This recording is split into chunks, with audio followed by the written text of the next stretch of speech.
introduce our very special guest today, David Robinson. He is joining us from Seattle. He's actually a Seattle resident, and he lives just down the street. And we found out about him a few months ago, I think. And he's been living with cancer for 9 years. And 3 years and 2 weeks ago to this day, he had his CAR T-cell treatment. And he's come to share his story with us.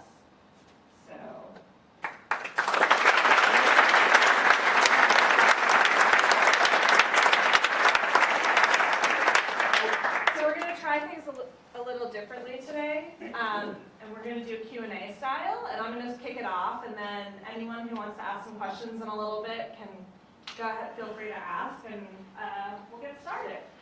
So actually, to start, I wanted to see who from Juneau was here 3 years ago. Can you raise your hands? Wow. So yeah, we have lots of new people.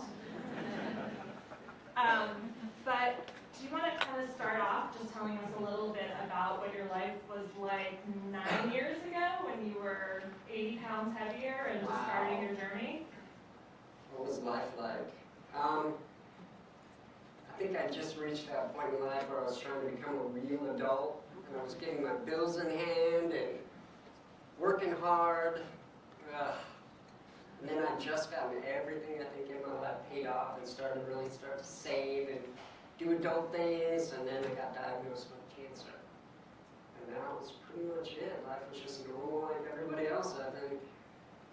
And so you are pretty unusual in that you went through 9 rounds of different treatments before you started your CAR T treatment at the Hutch. Why don't you tell us about what that was like in terms of going through R-CHOP and rice and transplant? You know, she sent me this question, and when I read 9, I was like, I went through 9 treatments? I couldn't even believe it. What is that like to go through 9 treatments? They're really not that bad. It's not like everybody thinks. I think people have a predisposed idea of what cancer is like, and it's probably not half as bad as people would think, but there's still times when it's not a walk in the park for sure. CHOP treatment is very difficult to endure. But I think if you just put your head down and kind of barrel forward, it's not so bad.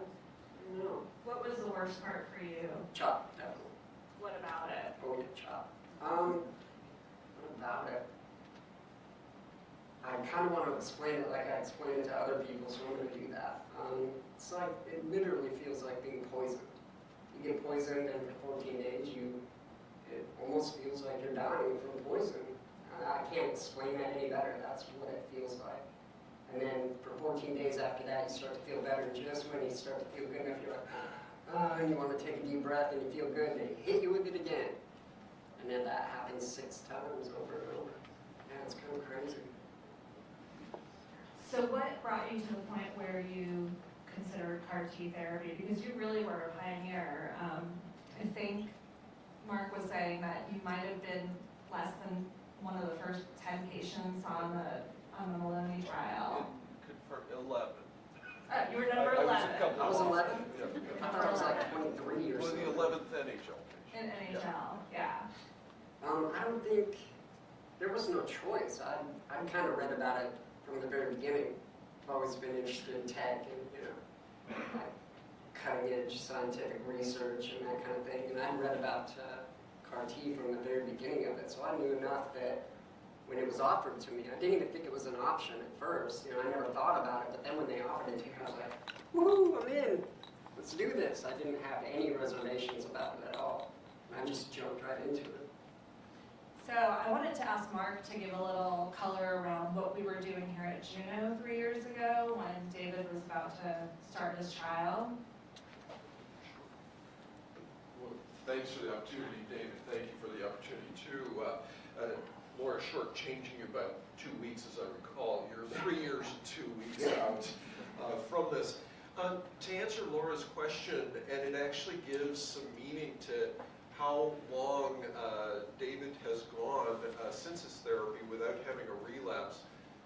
In early 2015, we had just gone through our IPO, in that just prior December. Jump was still a song sung by Van Halen at a manufacturing facility. We did not have the rocket trial. We didn't have Transcend. 15 was not even at a point yet where we had fully manufactured it within that. So there's a tremendous amount that has occurred over the time that David has had to see. He didn't get to see it personally like you all did internally here at Juno. At the time as well, the questions that we were dealing with, and this is relevant to David's circumstance and how he was treated, we didn't know what dose of T cells we needed to give. We didn't know how much conditioning we needed to give. We knew that if we didn't give enough conditioning, the immune responses in the body eliminated the CAR T cells, and patients relapsed as a result. So the reason this is relevant to David is that he was actually treated at the highest CAR T cell dose at the Hutch. And we use right now, as many of you know, 100 million cells. That's what we give as a treatment for CAR T cells total.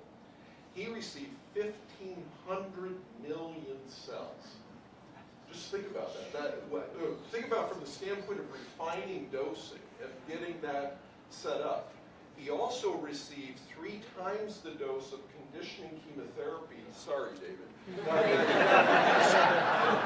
that we use today, but all as a result of learning through the trial that you participated in. And so that's why I'm thanking you, is because you gave us the knowledge to move forward and actually refine the process for other patients.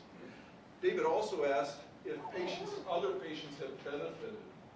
And 3 years ago, if we use the Scholar One trial just as a representative example, the 1-year survival was around 25% for patients in David's circumstance. Excuse me.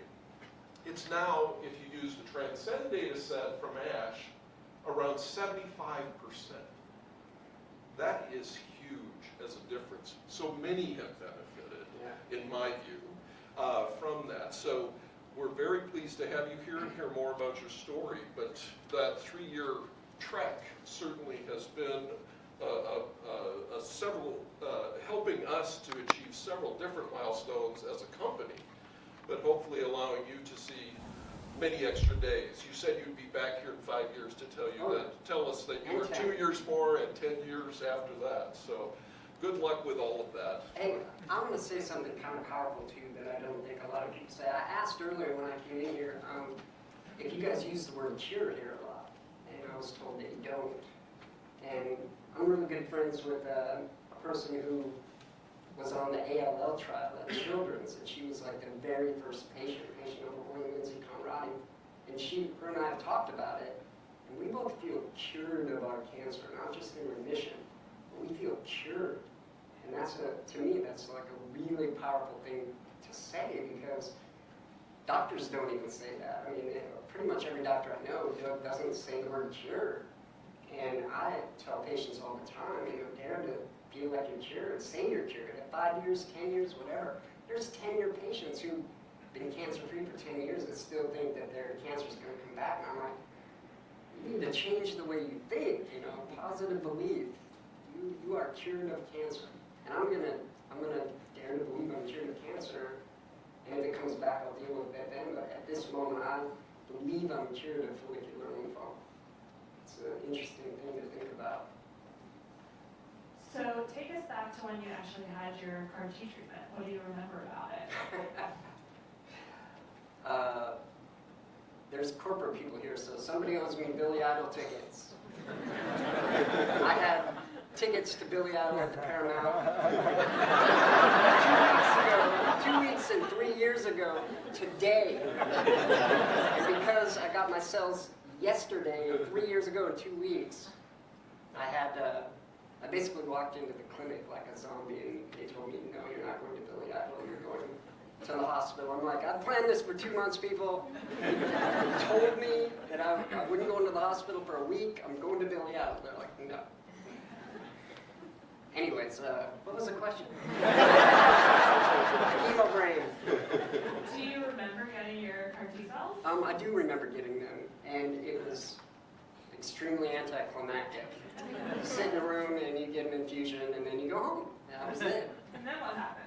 And then I went home, and it sucked the strength out of me, and I woke up in the morning for an appointment and just shambled into the office like a zombie, and they said to go to the hospital. That was it. And then I went to the hospital, and I remember that cytokine storm really is a thing. I went to the ER, and I just remember waking up in the ER, and the nurse saying, "Good morning, how are you feeling?" And I felt like $1 million. That was it. I'd had the best night's sleep I'd had in like 5-10 years. Ugh, that was it. That's all I remember. You don't really get told much. You feel like kind of like a mushroom. Nobody really tells you much about what's going on. It's all about your health at that minute. You go home and you take your medication and do what you got to do. But that's why I'm so interested in hearing what you guys have to say and what your questions are, because I've been kept in the dark kind of about the whole thing. So what's your life like now, 3 years and 2 weeks out? Well, when somebody tells you you need to have an allogeneic bone marrow transplant, that's kind of scary. So your life is kind of on hold until a doctor tells you that it's not. That's kind of my life at the moment. I'm 100% dedicated to my health at this moment because of myelodysplasia. Other than that, not a lot. So I know you had a few questions for us. What did you want to ask? We have all these people here who would, I'm sure, love to ask a question, but I kind of want to hear what your guys' questions are. yeah. My Anyone have a questions are question? answered. Did they hear you? Anybody have a question? Just a quick question on, as we start to commercialize and bring some of the items to patients like yourself, you talked about it being anticlimactic in between the apheresis and actually getting the cells themselves. What type of information can we provide, and what were you thinking during that period of time when you had the apheresis and they collected the blood, and then you had the actual cells injected? What were you thinking at that time, and what type of materials could we help provide to provide you education during that time between each of those, that time period? I was pretty well informed about all, as well as anybody can be, reading news articles and browsing internet websites and trying to just dig up any information you could. I think I was as informed as I could have been. The only way I could have been more informed was if I actually had someone like from here that really knew what was going on, answering my questions. So I don't think there was anything that really could have been done. I was excited about the treatment. I mean, I knew enough about it to know that it was going to be a game changer. Even if it wasn't a game changer for me, I knew it was overall going to be a real game changer. So I went into it excited. I don't know. I don't think I could have been any more well informed. I know that my friend who went through the same treatment, she thought it sounded crazy. She's like, "You're going to do what? Take my cells out and reprogram them to attack my cancer? That's just nuts." She had no idea about any of it. So that might be a better question for her. Hopefully we'll get her in here and she can talk to you guys too. Do you have any words of advice for all the people in this room about the work they're doing, or? Advice? How about thank you? You're not going to do things that, I probably couldn't have imagined 5 years ago. I didn't know I would be cancer-free for 3 years. For me, it was just treatment to treatment to treatment. I don't think I went more than 10 months without a relapse until I got to CAR T. So, I tried to be as positive as I could, but until CAR T came, it was just monotony. I don't have any advice. What kind of advice do you want?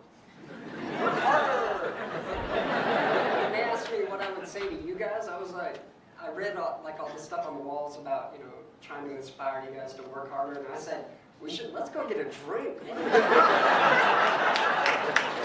guys are going to be a cancer. Come on, let's go to the bar. There'll be a long line of people. But Yeah. I heard you have a machine here. we do. We don't switch it on until noon.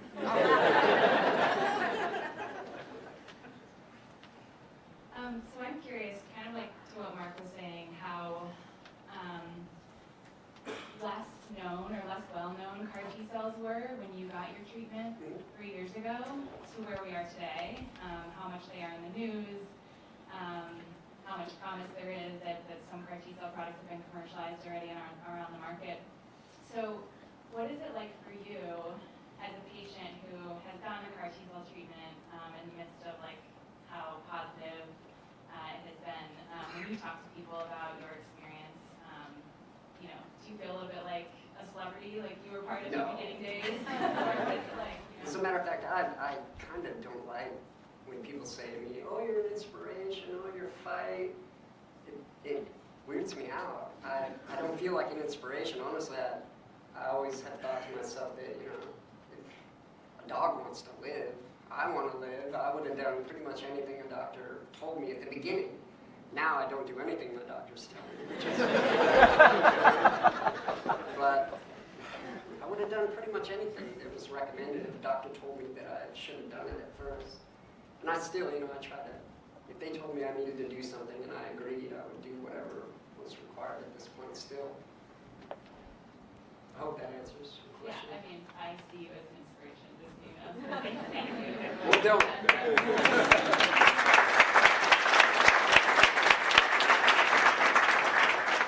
Anyone else? Hey, by the way, you guys inspire me. That's what inspires me. I don't feel inspiring at all. You guys doing all this work and, I mean, just creating things that no one's ever done before, doing things that are, I know how hard it is to be inspired when you're doing something that's no one's ever done before. It's difficult to get inspired day after day after day, just to come up with things. I've sat in front of a computer screen trying to come up with new code for, you know, a program I'm writing, and it's hard.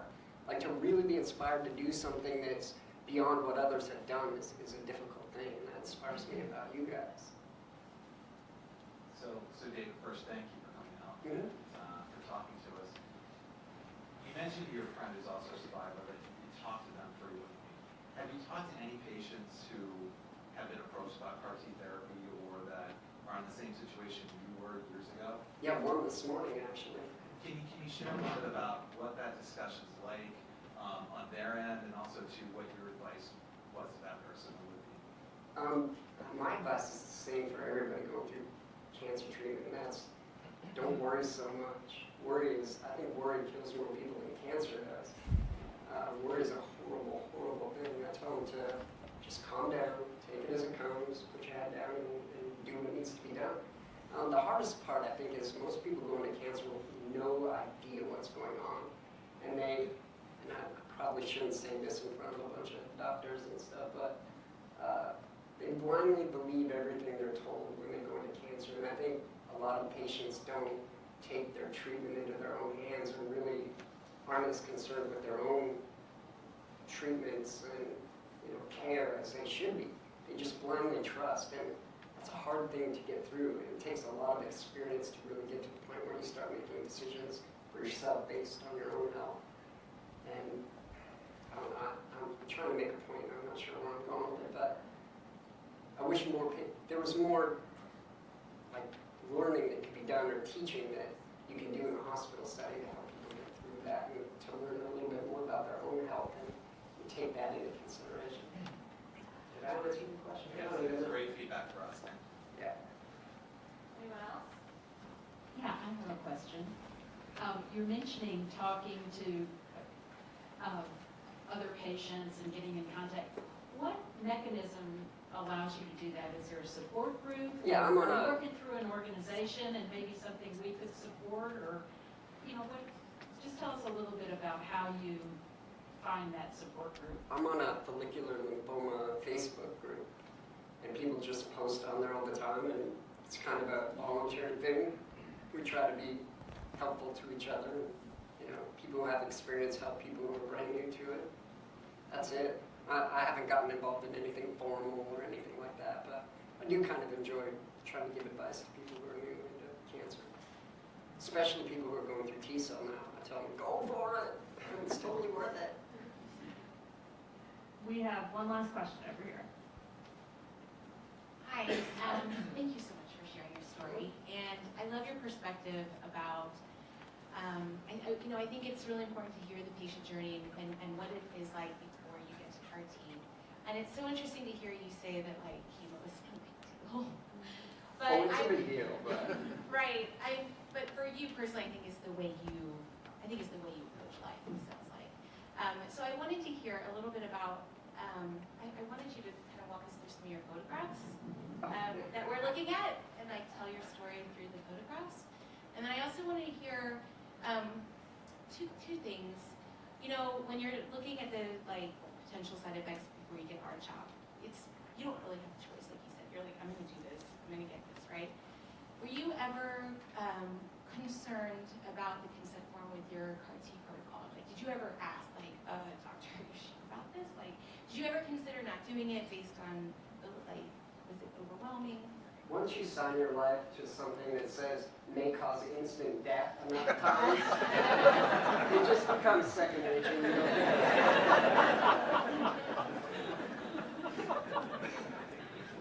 Yeah.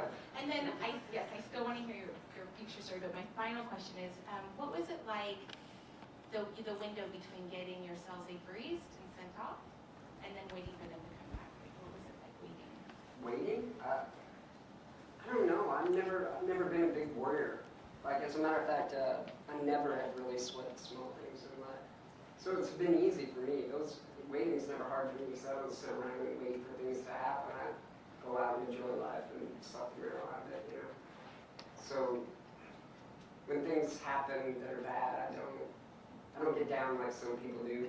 That's probably my biggest piece of advice I give to other patients. My favorite saying to other patients is there's no reason to worry until there's something to worry about. If you're sitting there worrying about whether or not the little bump on your neck is a tumor or not, go outside and enjoy life for a bit, you know. It'll come back eventually. The doctor's going to reply and you're going to find out. Why worry about it now? You want to walk us through some of these pictures? Oh, Lord. There's one actually that I really wish everyone could see because it was kind of interesting. There was a photo that I took of a chart of my, right when I was in T-cell, like that week when I was in the hospital. I broke 9 fevers in 4 days, and they really charted it. It was amazing. And I took a picture of it, and we have it. I don't know if we can put it on the screen though. I don't think we can in a second, but Okay, well, I can share it later. I'll go through the pictures. The UW one there, that was right before I was diagnosed. My daughter was up for 2 weeks.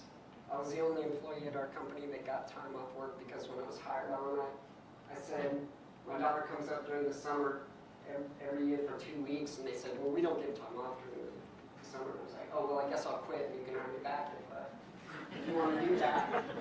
And that was one of those times I told them my daughter's coming up, so I had to take 2 weeks off, and they were like, well, you can't do that. And I said, okay, I quit. And they were like, no, just come back after 2 weeks. And then that one there with the blonde in the picture trying to be careful not to knock over anything, that was during T-cell when I was in ER. That's the only picture I have that time. She took that picture. I was too out of it to take pictures. I remember telling her, don't be careful, just get in here and give me a hug. The top picture there with all the stuff on my arms, something happened and I went into the hospital. That was when I learned, don't tell them that you're having chest pains if you're really not. I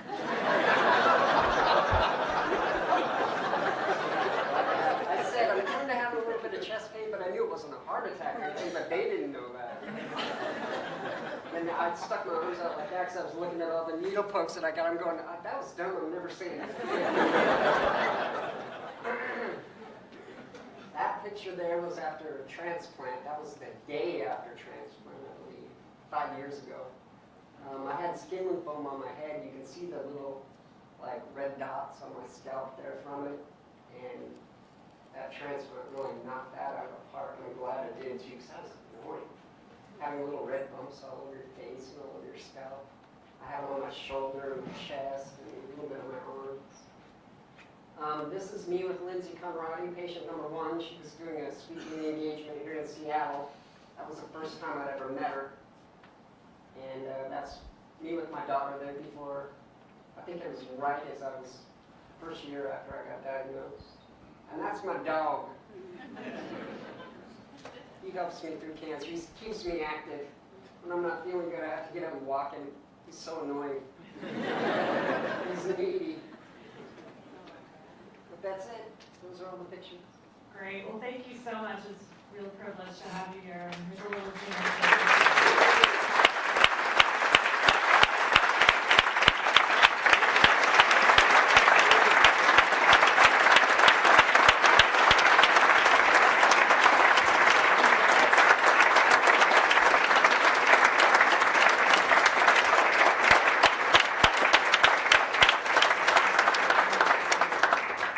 And David's going to hang out for a little bit afterwards, so if anyone wants to go speak with him, he'll be out in the And I would love that, by the way.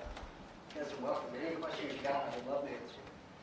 And now we're handing it over to Nathan.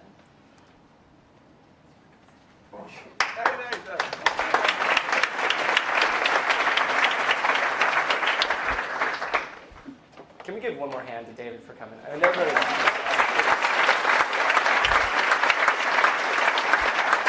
sell yourself short, really. Thank you so much for coming in. It's going to be kind of tough to follow that one up. So, hi everybody. I'm Nathan. First off, thanks to Hans and to the Jet and to the People team, especially to Laura, for giving me this platform to come and talk to you today. And if you know me, I'm usually not very nervous in front of talking to people, but today, for whatever reason, I have butterflies in my stomach. So, there's so many new faces in the room. I should probably introduce myself first. So I'm one of the immunologists here at Juno. What does an immunologist do? Well, we think about T cells a lot. We think about, are we making the right type of T cell? Are we testing appropriately for the right type of T cell? I don't know where my team is. Raise your hand if you're here. Because if you ask my team, you say, what does Nathan do? They'll tell you he doesn't do a lot of real work. Right? So I will go against David's advice, and I'll tell my team, you better get back in the lab right now. Start, okay? And I've been here for 4 years, right? And when I was preparing for this talk, I realized that it was late February 2014 that I actually came on site into Southern Union to interview at a little rinky-dink building that we had down the street. And so it's pretty much almost to the day, 4 years, that I've been a part of you guys, the Juno community.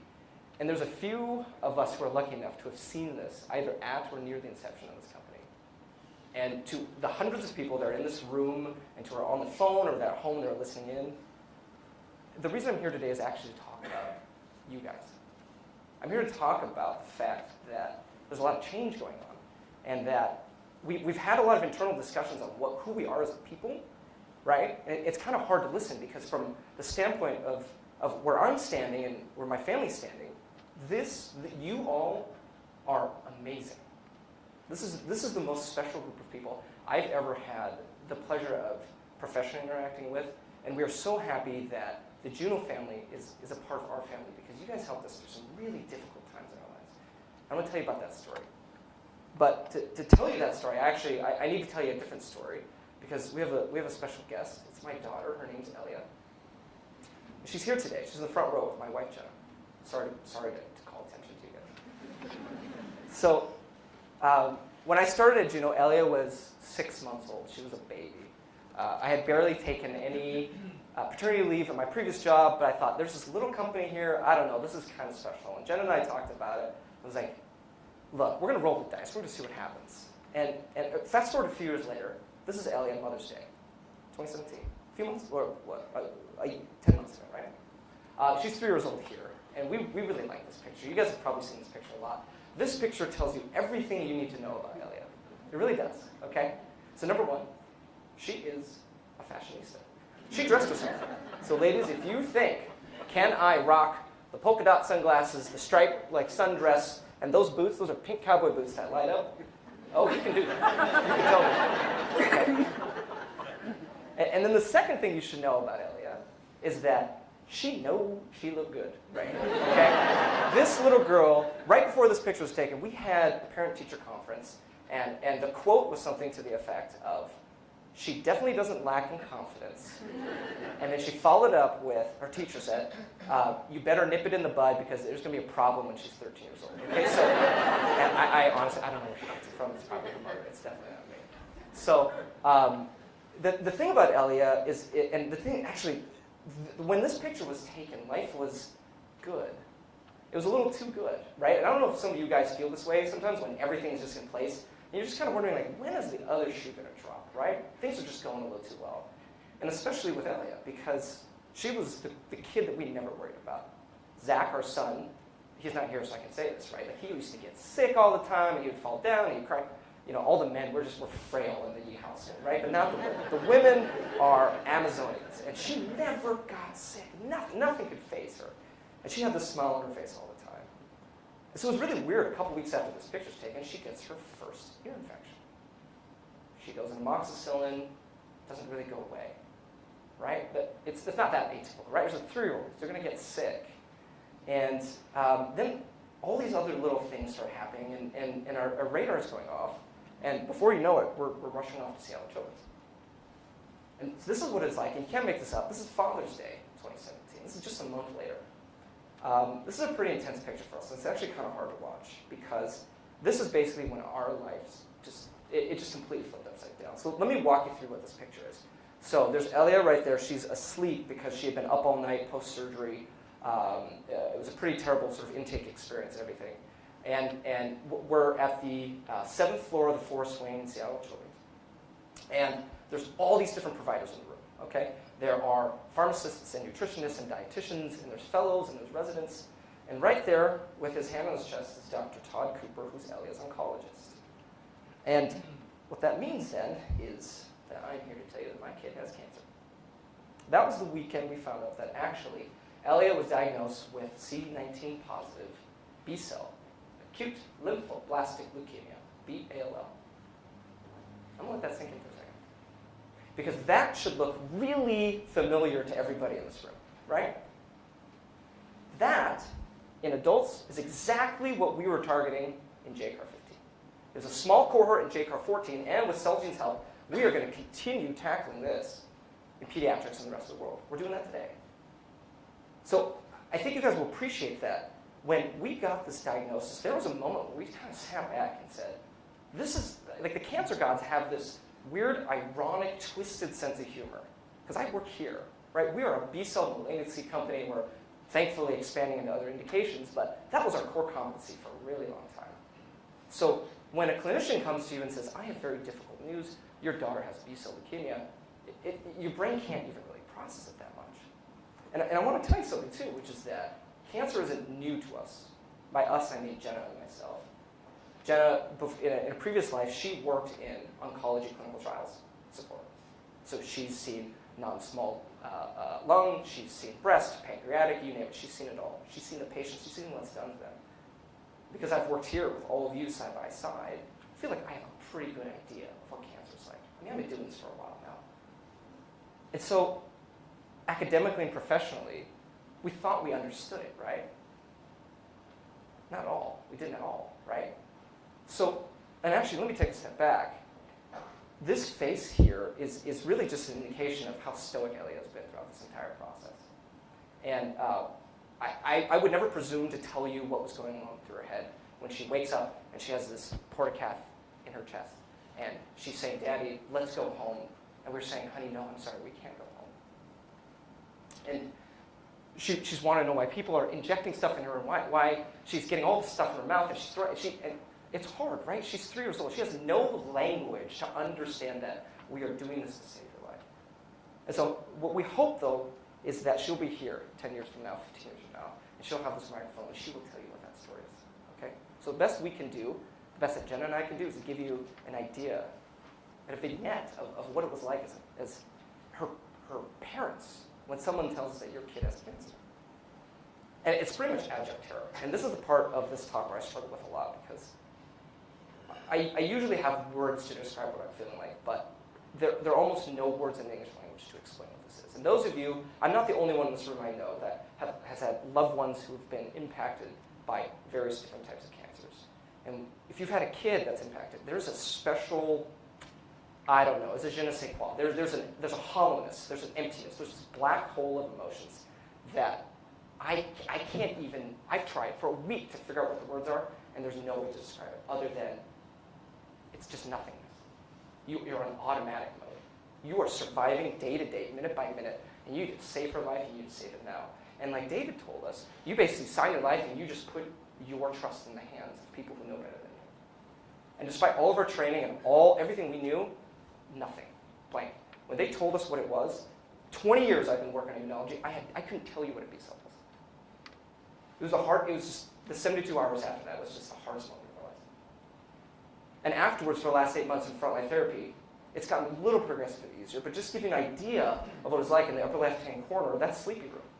That's where Elia goes, and she gets anesthesia, and then she gets a lumbar puncture or a bone marrow aspirate, and she gets pushed chemo into intrathecal space in her spine, because academically, we know that you have to prophylactically treat by putting chemo in the central nervous system to stop leukemia from spreading. But when you see a little girl do that, and it's your little girl, it breaks your heart. As you go to the upper right, you see she's starting to lose a little bit more hair. That's the access room. That's where she lifts up her shirt, she gets a little lidocaine cream on, and then we take a needle and we put it right in her chest. And only now, 8 months later, is that process actually getting easier. And at the bottom, I want to point out something. You can take away this girl's hair, but you can never take away her spirit, ever. Okay? That's chemo chair. It's really cold in the chemo rooms, so there's a blanket that's on her. And we spend hours in these chemo rooms. I said, honey, I'm going to take a picture. So I want to point out to you something. She had to physically go grab her doll. She had to hold up the doll's butt, and then she had to pull its pants down for this picture. She had to go out of the way. As if somebody can explain to me why they modeled the crack of a Cabbage Patch doll. Somebody please tell me, okay? It's stupid. I don't know what it is. But here's the other thing. If you could see this picture, we're pretty sure right there it says Thalguanine. Right? And if it doesn't say Thalguanine, it says vincristine, it says methotrexate, it says Cytoxan, cytarabine, 6-MP. It's the who's who of pancytotoxic drugs. And if you've been doing this for a while, you know a few things. You know that these drugs work. They work pretty well. You also know that they wreak havoc on the body. And the fact that most of those drugs were discovered and developed in the late 40s, early 50s is crazy. So one thing I want to do here today is to tell you thank you every day for coming in and for transforming medicine. And I don't care if it sounds cheesy, because the work that you do every single day matters. And it matters to us. It matters to me as your colleague, but it matters to us as people that someday may have to use this thing in case this doesn't work. So, again, don't go to happy hour, just work a little harder, okay? But here's the thing. I just sat here and I told you of how terrible this process was. My kid has cancer, and at the end of the day, that's a true statement. We're really lucky. It's weird to say. We feel really lucky. It's not every day, but it's in general. We feel super fortunate. Number one, we have a lot of friends and family and colleagues that have reaffirmed life for us. David is right. Sometimes you just gotta say, screw it and live your life. The same thing for our little girl. We're lucky because Elia is super brave, right? This diagnosis has probably been harder on Jenna and I than on her. It really has. Because how do you explain the impermanence of life to a 3-year-old? You can't. And that's a beautiful thing, because they have no concept of what this actually means. But we do our best to try to keep a happy face. And she helps us do that. Number 2, the care at Seattle Children's really is world class. This is not hyperbole. This is the truth. I'm going to share an anecdote, and this is actually Chris Ramsberg's anecdote, so let's thank him, but it's true. He said, you should look at the license plates that are in the parking lot at Seattle Children's.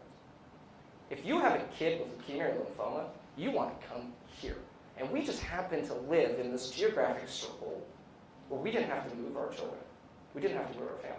And you look at those license plates and you see Washington, Oregon, Idaho, you see Florida, you see Georgia. I kid you not, you see Nebraska, you see Kansas, you see Tennessee. You see people moving their families over here, and you know in your hearts that some of those people are sleeping in their cars just to be at Seattle Children's, just to be around this thing that we have here.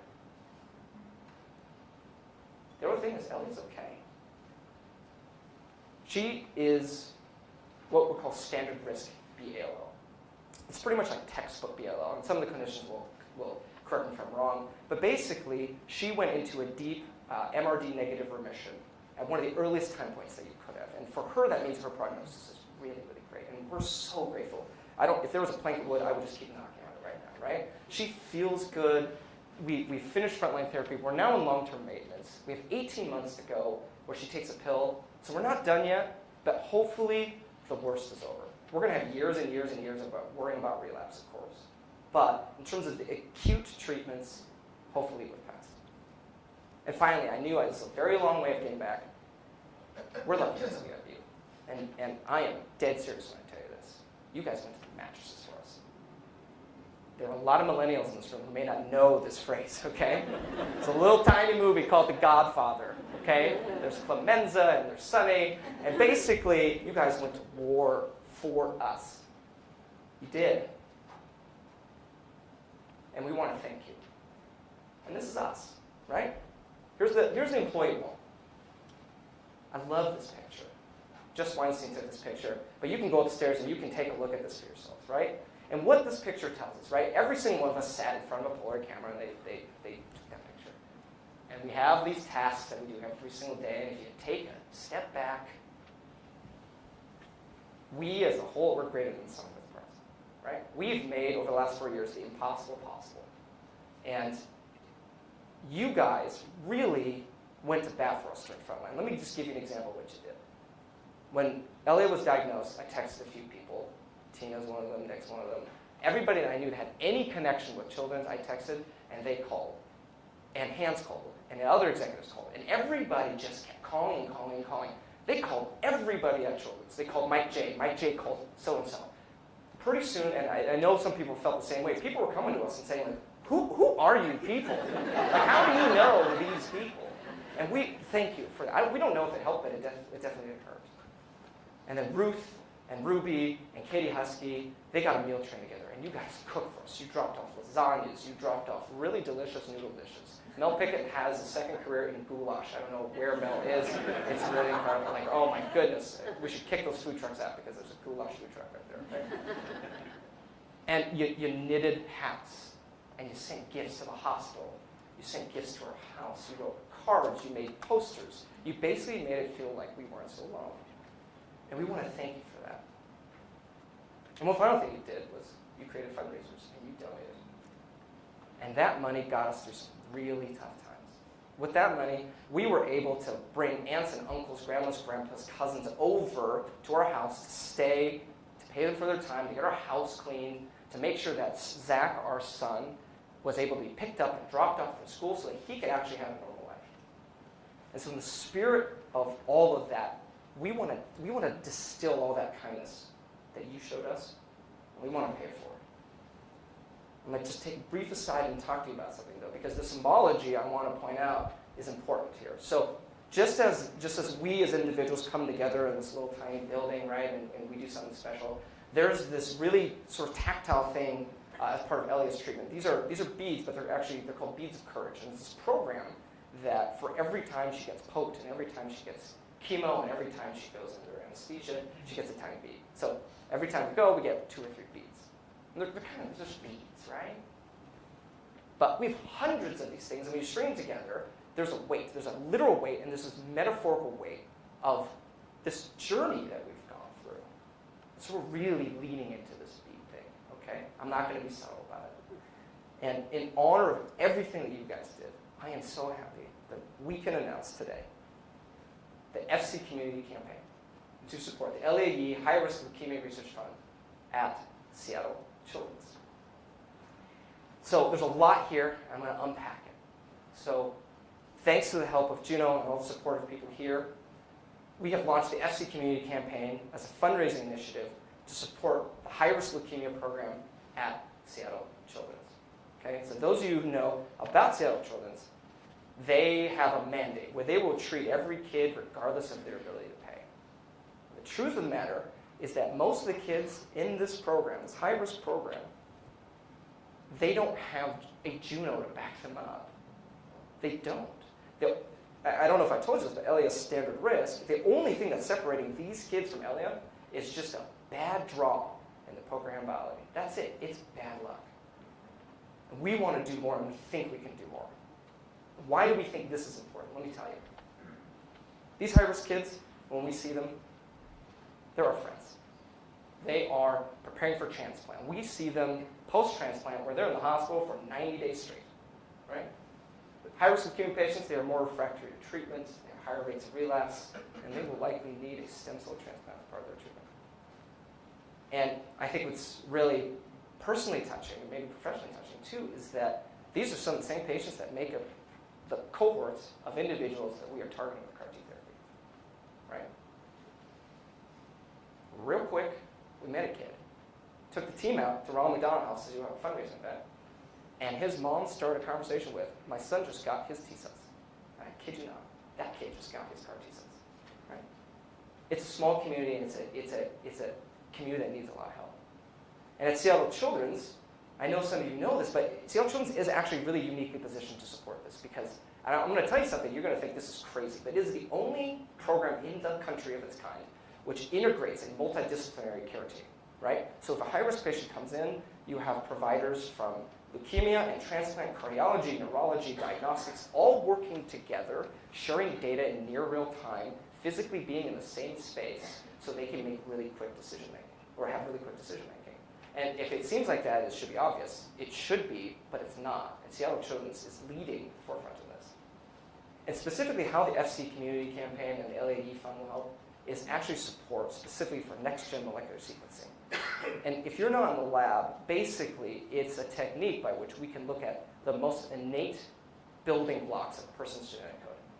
If you're in the lab, you're probably thinking, well, we've commoditized this at Juno. And the answer is like, yeah, we have commoditized this at Juno. It's something that we do. We don't even think about it. But in the hospital setting, specifically for risk stratification and diagnosis, it's not that simple. It's just not.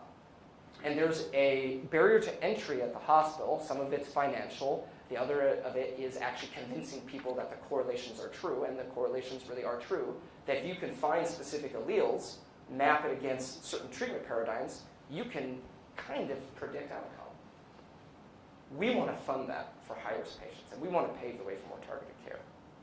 So, in a not-so-subtle and elegant way, this campaign, this fundraising campaign is going to help define the person behind personalized medicine. And we talk about personalized medicine all the time, but how often do we talk about the people? Let's find out more about the people. So, why am I here? Again, everything you guys did for us has been so inspirational, and there's no other way to say that. We love you all so much, we really do. And we're not only launching this campaign, but we want to really just kick it and get it going. So in honor of all the contributions that you guys have done for everything, all the kindnesses, big and small, that you've shown us, the family's going to seed this campaign with $25,000, just to get the ball rolling, okay? No, thank you.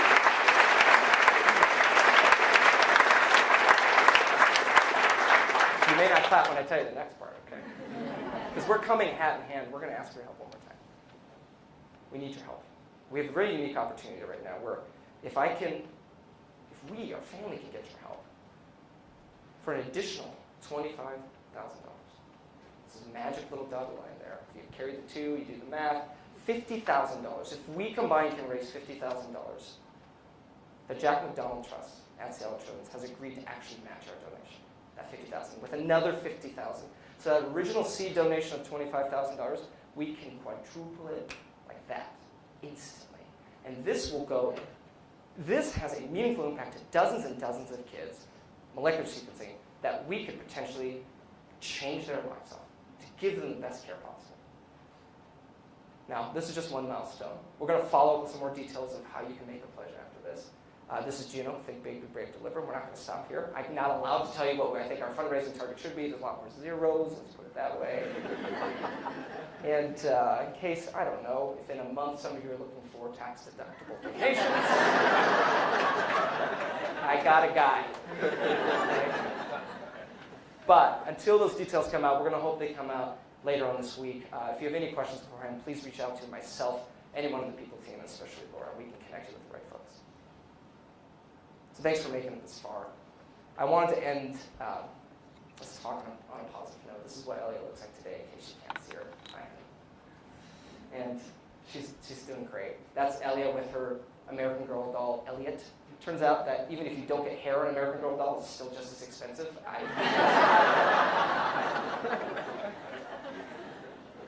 But I wish I could bring her up here. She's a little tired today, but I think what Elliot will tell you is thank you for everything. Thank you for all the support that you've shown us. Thank you for pounding the pavement every single day to make T-cell immunotherapy a reality. And finally, and I have permission to say this, so honey, if you can earmuff her a little bit, that'd be great. Thank you in advance for your help in making the FC Community Campaign a success and joining us in saying, fuck cancer. And we love you all. Thank you very, very much.